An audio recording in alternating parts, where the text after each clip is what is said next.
Back again with Charlene Patton and the Kansas Soybean Commission, and no surprise to any of us when we're talking about winning recipes from the Kansas State Fair. The #1 winning recipe for the dip category, the snack and appetizer category, features what else but edamame, right? Edamame. Right? It sure does. It's a little bit different twist on this recipe.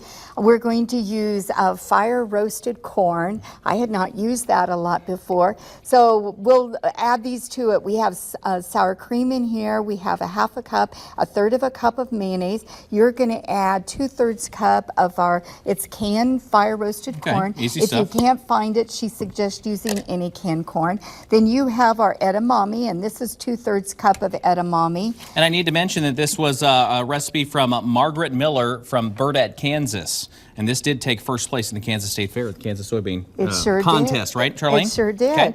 And I'm going to add 2 tablespoons of canned green chilies, and then a tablespoon of green onion that's been chopped. And then you have a half a cup of grated cheddar cheese. Okay. And then you have 1/4 teaspoon of salt and 1/4 teaspoon of garlic powder. Okay. And that's all there is to it. That's it. That's it. Well, these are some easy recipes we're featuring this morning. They are, and easy. We've got the nutritional analysis for each recipe so you can see how heart healthy they are.